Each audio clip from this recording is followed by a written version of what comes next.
ಬಾಗಲಕೋಟೆ ಜಿಲ್ಲೆ ಹುನಗುಂದ ಪಟ್ಟಣದ ಹೊರವಲಯದ ಅಮರಾವತಿ ಗ್ರಾಮಕ್ಕೆ ಸಂಪರ್ಕಿಸುವ ಸೇತುವೆ ಸಮೀಪ ರಾಷ್ಟ್ರೀಯ ಹೆದ್ದಾರಿ ಸಂಖ್ಯೆಯ 50ರಲ್ಲಿ ದಿನಾಂಕ ಡಿಸೆಂಬರ್ 27, 2024 ರಂದು ಅಪರಾಹ್ನ 12 ಗಂಟೆಗೆ ವಿಜಯಪುರದಿಂದ ಹುನಗುಂದ ಮಾರ್ಗವಾಗಿ ಕೊಪ್ಪಳಗೆ ತೆರಳುತ್ತಿದ್ದ ವಾಹನ ಸಂಖ್ಯೆ KM37N 2959 ಸುಜುಕಿ ಮಾರುತಿ ಕಾರಿಗೆ ಮತ್ತೊಂದು ವಿಜಯಪುರದಿಂದ ಹುನಗುಂದ ಮಾರ್ಗವಾಗಿ ಹೊಸಪೇಟೆಗೆ ಹೊರಟ ವಾಹನ ಸಂಖ್ಯೆ K28MM 3870 ಸಂಖ್ಯೆಯ ಹೊಂಡಾ ಕಾರವು ಹಿಂಬದಿಯಿಂದ ಡಿಕ್ಕಿ ಹೊಡೆದಿದ್ದರಿಂದ ರಸ್ತೆ ಅಪಘಾತದಲ್ಲಿ ಚಿಕ್ಕ ಪುಟ್ಟ ಗಾಯಗಳಾಗಿ ಪ್ರಾಣಾಪಾಯದಿಂದ ಪಾರಾದ ಘಟನೆ ಜರುಗಿದೆ. ಈ ಒಂದು ರಸ್ತೆ ಅಪಘಾತದ ಬಗ್ಗೆ ಹುನಗುಂದ ಪಟ್ಟಣದ ಹೊರವಲಯದ ಸೇತುವೆ ಮೇಲೆ ದುರಸ್ತಿ ಕಾಮ ಜರುಗುತ್ತಿರುವ ಸಮೀಪದ ರಸ್ತೆಯಲ್ಲಿ ಮಾರುತಿ ಸುಜುಕಿಯ ಕಾರು ಚಾಲಕ ಮತ್ತು ಮಾಲೀಕ ವಿನೋಯರು ಕೇರಳ ಮೂಲದವನಾಗಿದ್ದು ತನ್ನ ಕುಟುಂಬದಲ್ಲಿ ಮಹಿಳೆಯರು ಸೇರಿ 5 ಸಮೇತ ವಿಜಯಪುರದಿಂದ ಹಾಗೂ ವಿಜಯಪುರದವರಾದ ರಾಜಶೇಖರ ಬಾಗಪ್ಪ ಬಾಣಿಕೋಲೆಂಬವರು ತಮ್ಮೊಂದಿಗೆ ಮಹಿಳೆಯರು ಸೇರಿ 5 ಪ್ರಯಾಣಿಕರು ಹುನಗುಂದ ಮಾರ್ಗವಾಗಿ ಹೊಸಪೇಟೆಗೆ ತಮ್ಮ ಹೋಂಡಾ ಕಾರಿನಲ್ಲಿ ಹೊರಟಾಗ ಹೇಗೆಲ್ಲ ರಸ್ತೆ ಅಪಘಾತಕ್ಕೆ ಕಾರಣವಾಯಿತು ಎಂಬುದನ್ನು ಮಾಧ್ಯಮ ಪ್ರತಿನಿಧಿಗಳು ಸಂಪರ್ಕಿಸಿದಾಗ ಘಟನೆಯ ವಿವರಣೆ ನೀಡುತ್ತಾ ಮಾಧ್ಯಮ ಪ್ರತಿನಿಧಿಗಳು ಕೇಳಲಾದ ಪ್ರಶ್ನೆಗಳಿಗೆ ಉತ್ತರಿಸಿದರು. ಏತನ್ಮಧ್ಯೆ ರಸ್ತೆ ಅಪಘಾತ ಸ್ಥಳದಲ್ಲಿ ಕಾರುಗಳು ಜಖಮುಗೊಂಡ ಕಾರಣ ವಾಹನಗಳು ಸಾಲು ನಿಂತು ಸುರಕ್ಷಿತ ರಸ್ತೆ ಸಂಚಾರಕ್ಕೆ ವ್ಯತ್ಯಯುಂಟಾಗಿತ್ತು.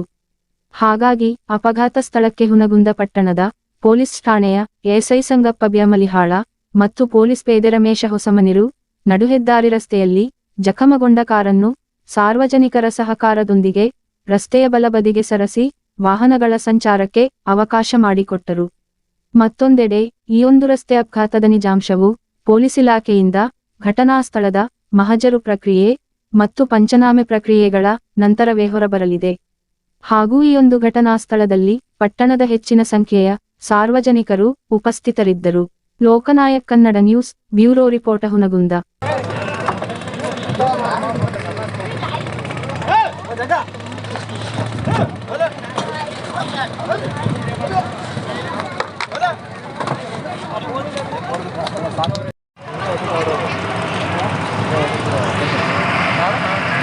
हादसा बताइए। विनोद मैं तो उधर से आ रहा था विजयपुर से। विजयपुर से आ रहा था। तुम किधर के रहने वाले हो? मैं तो कोप्पल में रहता, कोप्पल में काम करता है। हाँ। वैसे मैं केरल का हूँ। केरल के हो? हाँ। कैसे हुआ सर ये हादसा? मैं इधर आ रहा था तो उधर बीच में काम चल रहा था तो वहाँ रोक रखा था जी। तो मैं गाड़ी स्लो कर दी तो तुम पीछे से आके टोक दिया। ये पीछे से मार दिया है क्या? दिखता ना। हाँ, वो मारा है। वो तो दिखता, उसके आगे मेरे पीछे। हाँ, अभी किधर कोप्पल को जाने वाला था क्या? जा रहे हैं। कितने आदमी थे कार में? मेरे घर में 4 फैमिली 4 आदमी जा रहा था। क्या आप ब्रेक लगाने से पीछे आके मारा है क्या?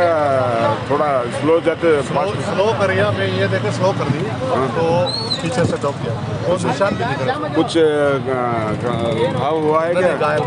कुछ भी नहीं हुआ। आपका नाम क्या है सर? विनोय। अच्छा, आपका कौन सा देश है आपका? मैं केरला का है। काम करता है कोप्पल में स्कूल टीचर। ಎಲ್ಲಿಂದ ಬರಕತ್ತಿದ್ರಿ? ಯಾವ ರೀತಿ ಆದ ಘಟನೆ? ಬಿಜಾಪುರದಿಂದ ಹೊಸಪೇಟೆ ಹೊಂಟಿದ್ದೀವಿ. ಹ್ಞೂ ರೀ. ಹೊಸಪೇಟೆ ಹೋಗೋ ಟೈಮ್ದಾಗ ಏನಾಯ್ತಲ್ಲ, ಅವ ಗಾಡಿ ನಮ್ಗೆ ಅಲ್ಲಿ ಹಿಂದೆ 2 ಸರಿ ಓಟಾಕ್ ಮಾಡಿದ್ದ. ಹ್ಞೂ ರೀ. ಒಂದು ಸರಿ ಲಾರಿ ಬಾಯಿಗೆ ಹೋಗಿದ್ದವ. ಮುಂದೆ ಬಂದು ಏನಾಯ್ತಲ್ಲ, ಇಲ್ಲಿ ಬಂದೀವಿ. 2 ಕಾರ್ ಪಾಸ್ ಅದು ಏನಾಯ್ತಲ್ಲ ಒಳಗೆ ಬಂದು ಅದು ಡಿವೈಡರ್ ಇಟ್ಟಿದ್ರು ಅವರು ಕೆಲಸ ಮಾಡೋ ಟೈಮ್ದಾಗ. ಅದು ಇಟ್ಟಾರ ತೆಗ್ಸಿ ನಾವೇನು ಮಾಡಿದ್ವಿ, ಅದು ಕೊಡ್ತೀನಿ ಬಾ ಅಂತೇಳಿ ನಮ್ಮ ಗಾಡಿಗೆ ಮುಂದೆ ತಂದು ಬ್ರೇಕ್ ಹೊಡೆದಾಗ ಅಂತ ಟಚ್ ಆಯ್ತು. ನೀವು ಎಲ್ಲಿಗೆ ಹೊಂಟಿದ್ರಿ? ಬಿಜಾಪುರ ಹೊಸಪೇಟೆ ಹೊಂಟಿದ್ರಿ. ಹೊಸಪೇಟೆಗೆ. ನಿಮ್ಮ ಹೆಸರು ಸರ್? ರಾಜಶೇಖರ್ ಬಾಣಿಕೋಲ್ ಅಂತೇಳಿ. ನೀವು ಹೊಸಪೇಟೆ ಅಂದ್ರೆ ಮೂಲ? ಸರ್ ನಮ್ಮದು ಬಿಜಾಪುರ. ಎಷ್ಟು ಮಂದಿ ಇದ್ರಿ ನೀವು ಕಾರ್ನಾಗ? ನಾವು 5 ಮಂದಿ ಇದ್ದೀವಿ. 5 ಮಂದಿ. ಏನಾದ್ರು ಸಮಸ್ಯೆ ಆಗೈತೇನ್ರಿ? ಸರ್ ಯಾವ ಸಮಸ್ಯೆ ಏನಾಗಿಲ್ಲ. ಹ್ಞೂ. ಸ್ವಲ್ಪ ಸಣ್ಣ ಪುಟ್ಟ ಗಾಯ ಅಷ್ಟೇ. ಚಿಕ್ಕ ಪುಟ್ಟ ಗಾಯ, ಪ್ರಾಣ ಹಾನಿ ಏನೂ ಆಗಿಲ್ಲ? ಇಲ್ಲ, ಇದನ್ನೇನು ಆಗಿಲ್ಲ, ಸಣ್ಣ ಪುಟ್ಟ ಗಾಯಗಳಾಗಿಲ್ಲ. Thank you sir.